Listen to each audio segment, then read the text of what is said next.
trust the media, they're all full of lies. What you know a little bit, all hoping you die. Live free or die. Live free or die. Live free or die. Live free or die.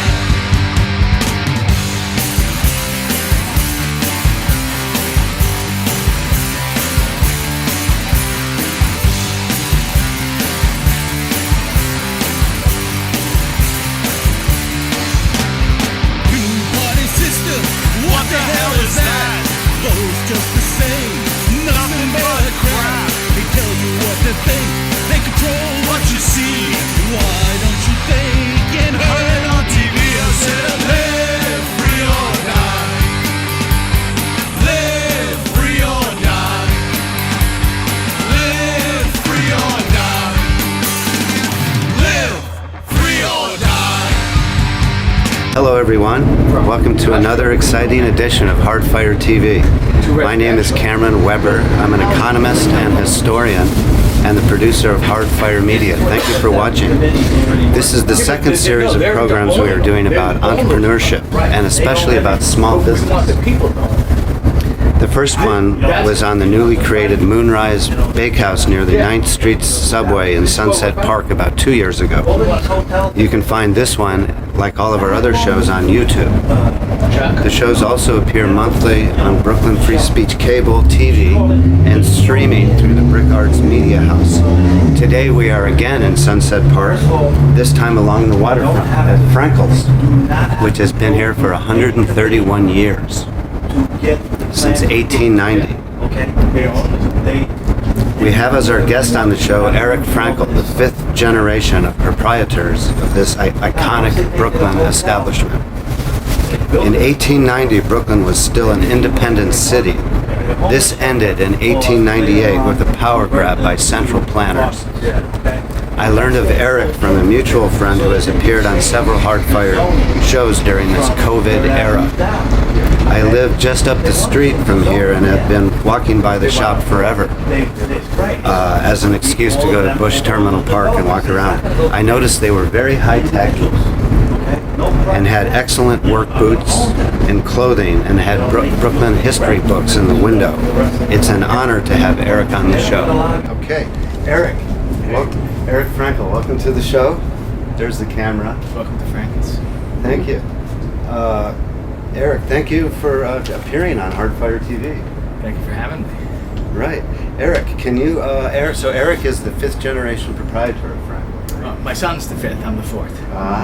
And your son's name is? Austin Fook.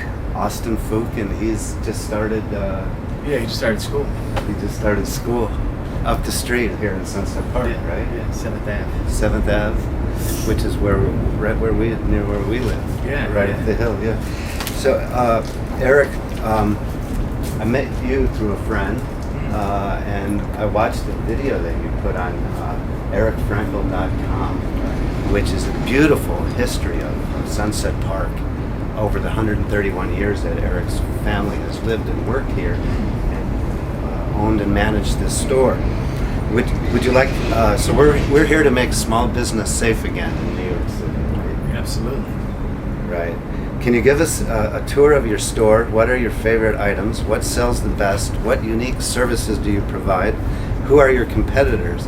And most importantly, how can you explain the longevity of your store given all the changes in Sunset Park in the last 130 years? Okay. So, Chelsea's doing the camera, and Erik's going to just give us a little tour of the store. Yeah, so we supply a lot of work clothes, work shoes for people in the trade. Years ago, we'd sell, our best-selling size for shoes was size 11 through 13. And now it's size 6 through size 8. And that reflects the change in demographics. Now we have a lot of people from South America, Mexico, who come in, they're smaller people. And, we sell a lot of shoes to people in our community.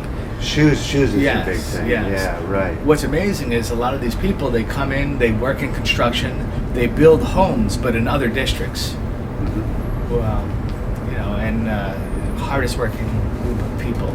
Sunset Park is full of hardworking people. That's right.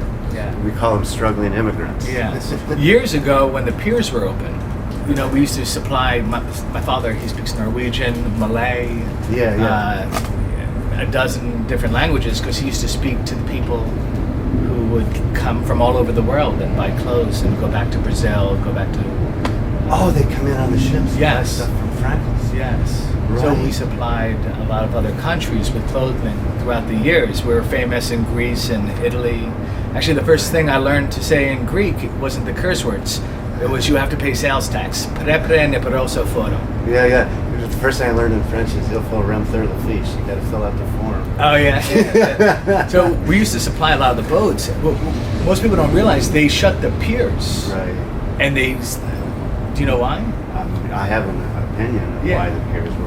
The Port Authority owned the land, and they wanted to build the World Trade Center, the original. Which the original crony capitalism. So they stopped. They really sacrificed our whole economy, and moved all the piers to New Jersey. Central planning to create finance instead of actual working on the docks. Yeah. So they moved all the businesses that revolved around shipping to New Jersey. Exactly. And you can see that. Yeah, and now it's been empty. Yeah. So Sunset Park has undergone a lot of changes. So you wanted to so we sell a lot of Carhartt raincoats and sweatshirts. Now, as a small business, it's becoming very nice. Yeah. Boy, I mean, the quality is amazing. I always say friends don't let friends sell shoes or clothing online because of returns. But now our greatest competitor now is not just their suppliers, because they start to sell online, but it's Amazon. Yeah. And Amazon is here, right? Yeah. They're around the block from us, but now they're building 6 warehouses in Red Hook, without any opposition. So which is where, on the waterfront? It's on the waterfront. So this is what happens. I tell people when they don't rezone, it's like you allow the Amazons and the Well, they get tax breaks. Yeah, they don't pay property tax. They don't pay property tax. But they use all the infrastructure. Of course. Yeah, and then you put it on the homeowners and the small business owners, and unfortunately, this is what's happening to our economy. It's the small independent stores. It's becoming harder and harder to create sustainable businesses. Yeah, and so clothing. Yeah, we sell a lot of clothing, high vis for construction, right? Safety toe, ANSI approved. Yeah, right, and there's your boots. Yeah, we sell a lot of work shoes. A lot of work shoes. And I wanted to ask you a question. Before we get to that, you say a lot of your stuff is online now. Right? Yeah. And so we work with, we sell on eBay, Amazon, Etsy. Yeah, but you don't want to give up the presence of the store. Right? We like people. We like of talking. Working with the people. Yeah, this is our lifeline. These windows are like, we get to know, we got to learn. We got to know the community through our store. That's right. And Alexa, your accountant. Stop alarm. Stop alarm. Yeah. Eric's got to pick up. Yeah, the accountant said I should sell the building and go to Jersey or go to Pennsylvania. Right. But I like Brooklyn. I want to stay. That's right. I understand that you were living in Vietnam for a number of years. Then you came home before the lockdown. Yes. And have decided to stay in Brooklyn and become involved in local politics. Yes. Before we cover your city council campaign, can you show us what you have been making and doing in Vietnam? Yeah, sure. Here, come with me. So we make dolls and jewelry and bags. I always joke and say we make everything but a profit. But we do okay. So we're following Eric. Everything but a profit. Yeah, I say we make bags, dolls, clothes, jewelry. You're going to show us that stuff. I say we make everything but a profit. And you're an entrepreneur. Okay. You're an entrepreneur. Well, it's in your blood. Entrepreneurship. My father said I was conceived in the store, but he was out getting a sandwich. He was joking. Yeah. But so we sell shoes, and I tell people friends don't let friends. Can I do this? Yeah, Chelsea, you got Eric? Yeah. So I always tell people that friends don't let friends open up shoe stores or sell shoes online because of returns. Right. For shoes especially. Yeah, right. But we're here more because we like the people in our community. Yeah, Like they become our family. Yeah, we've known each other just a couple months. Yeah. We've become pretty close. Well, we come from a time where you go to a store and you talk to the people who sell you stuff. Exactly. Yeah. So you try starting a conversation with your Amazon delivery guy. He's being timed. Of course. Yeah. Tracked in time. So the less personal he is, the more money that he'll make. So do you find people coming in just to talk to you? We have a lot of people who used to come in. They used to shop here for years. They come in with their with their parents and tell all the stories how they used to, how it was just a great feeling coming back. Right. But- And this is your shoe warehouse. Yes, yeah. So we have thousands of pairs of shoes. A lot of them union made.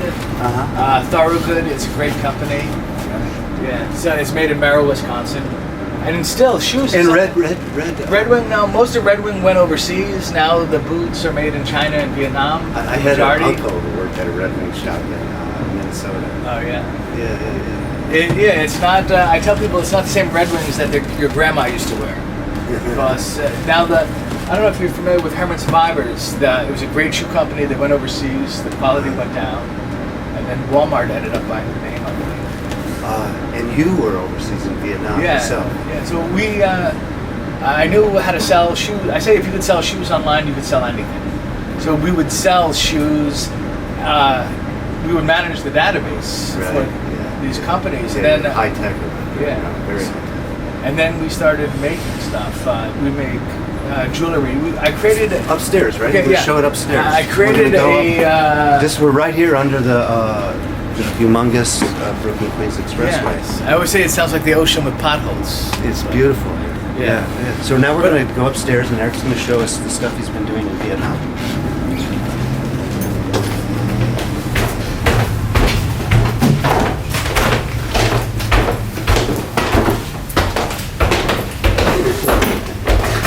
So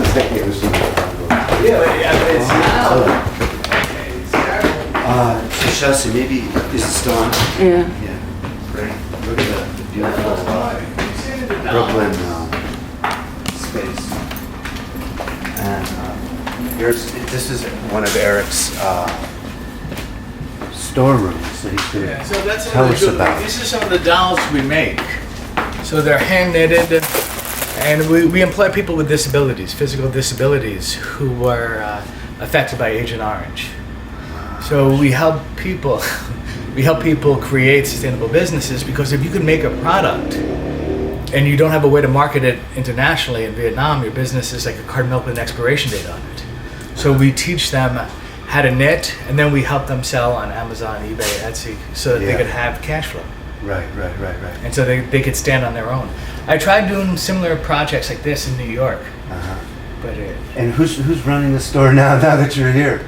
yeah, well, now with the lockdown, I'm what? unable to go back. Right, yeah. My son's mother's stuck in Vietnam because of visa issues,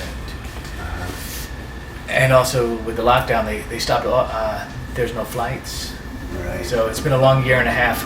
I say people who say they grew up so fast haven't been on lockdown with a toddler for a year and a half. I joke. I say thank God for YouTube duct tape and staplers, but the truth is, it was a very trying time. So we make jewelry, we make bags. Beautiful. Yeah, and now we're able. So my idea was to create an environment, which we did, where people could come, they could design, manufacture, and distribute their products in one place. And this is in Vietnam. Yes. And we also work in Burma, Myanmar. But then with the trade sanctions, we had to close our business in Myanmar. I hope that their political situation will improve. That's right. So let's take a look in here. Yeah. I know, because I know that you're really good at jewelry. Yeah, so we make silver, brass. These are, I'm trying to look for something nice. So these are silver rings. Oh, so that's a skull. Cool. You take it out, but pewter. Keith Richards would like this one. Yeah. And Charlie Watts died yesterday, the drummer of the Rolling Stones, so this is in honor of Yes, Charlie and then Watts. this is pewter. When it's polished, it looks beautiful. And with the pewter, you can pour it directly into the mold because it's a low temperature metal. And you taught yourself all this stuff? Yes. Actually, because of the trade sanctions in Vietnam, they would always they learned how to repair things. Exactly. Here, I used to if live in something Africa. breaks, I could get my you throw it motorcycle out. fixed. Yeah. But I mean, you go. A lot of these, like they're motorbikes, even Sure. will last, dozen, maybe 20, 30, 50 years because they're always just repairing. So we built the machines to Wow. we built the machines to do the casting.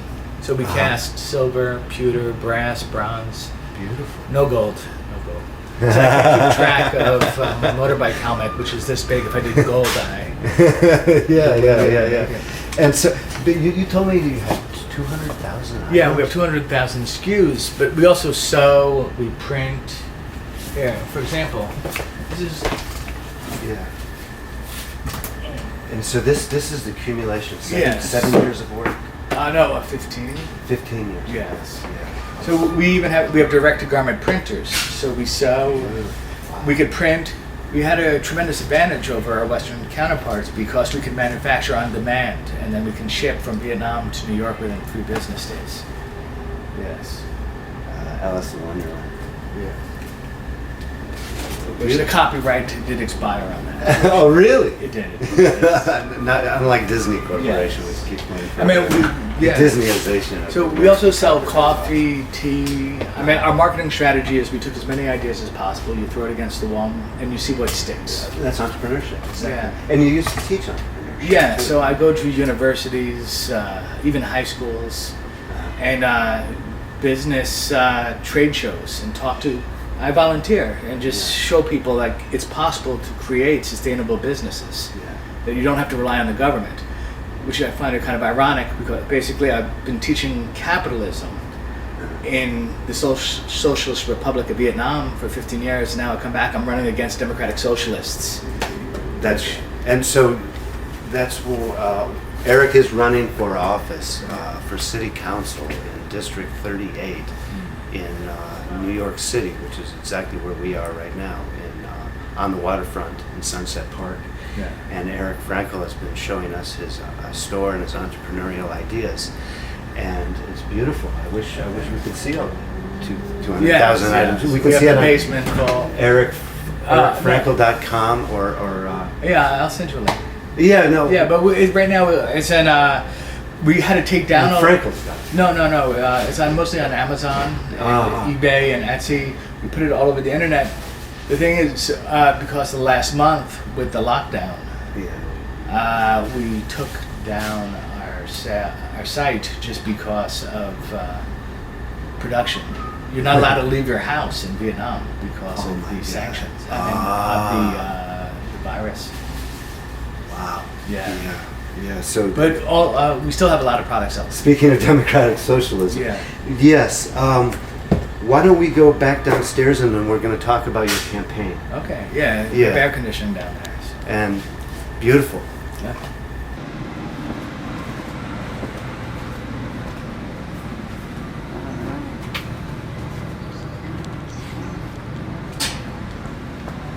So, Erik,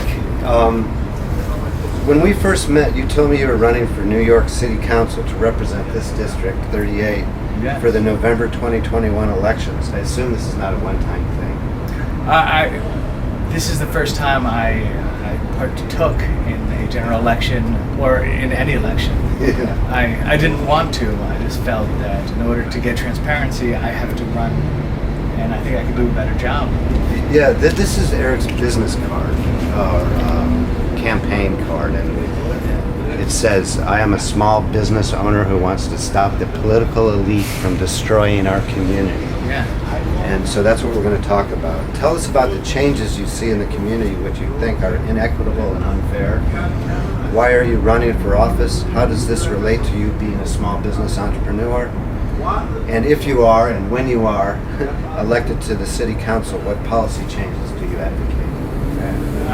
Making small business safe again in New York.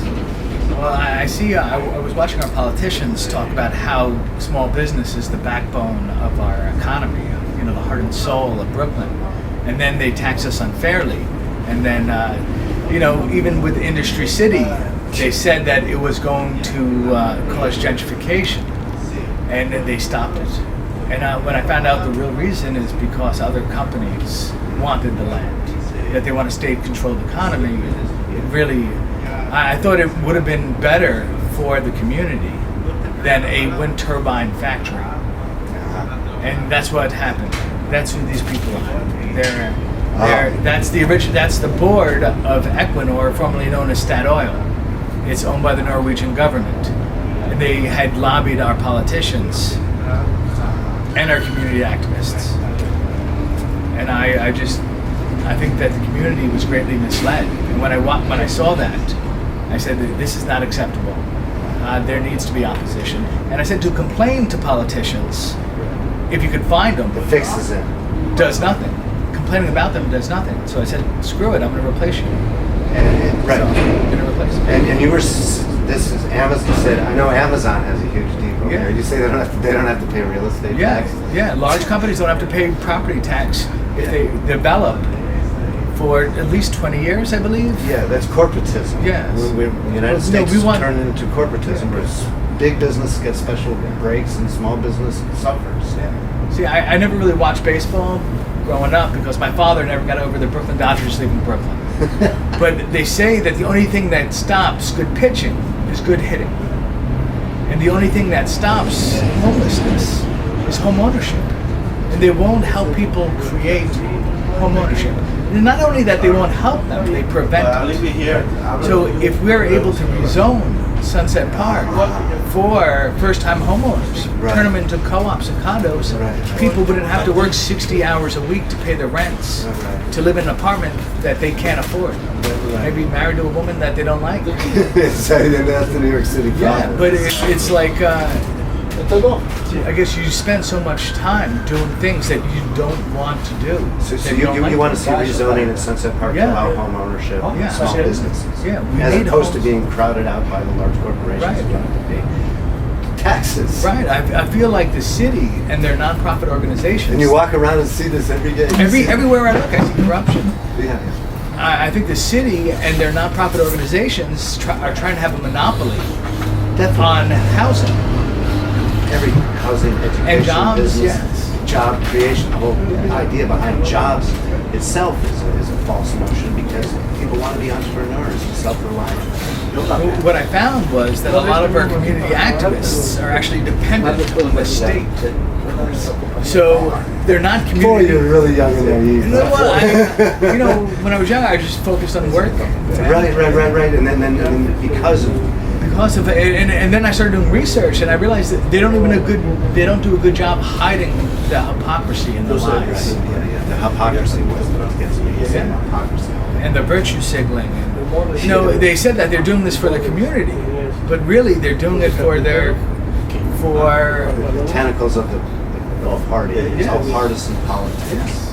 Big business controlling individuals, and the individuals are unaware. And Erik is running for city council to provide transparency. and grassroots community business and homeownership. A little bit about green development, or tell us about the hypocrisy about green development. There's a great movie by Michael Moore called Planet of the Humans. And basically what I got out of it is we will not be able to wind turbine and solar panel our way out of this problem. It's the way we consume, it's the way we advertise. You would have to put solar panels on like 100 million square miles. not to mention, they talk about, we stopped Industry City, what we want is green jobs. Yeah. But what they say, and then what they do, they build a sewing factory on the waterfront. And they spent $308 million tax dollars building a sewing factory on the waterfront, right next to Industry City. Yeah. So it turns out like it's just all virtue signaling, hypocrisy. I mean, who's not against a greener planet? Right. But it's just The individual can do it themselves. Right. In conjunction with other people voluntarily. But you don't need the state doing it in a corrupt way. right, because like I said, And this is why you're running for office. absolutely. Right. Because when also these Amazon trucks, these warehouses, it's going to produce so much more pollution, congestion in an area full of people who just want to live normal lives, go to work, That's right. and people, and they use job creation, yeah, as a Keynesian economics. guise. Well, that's been 70 years of the welfare state, of the Yeah. Keynesian economics. good luck to you. Thank you. Erik Frankel. So thank you for watching Hardfire TV and our special section on entrepreneurship. And we'd like to thank Erik Frankel for coming on our show and inviting us to his store.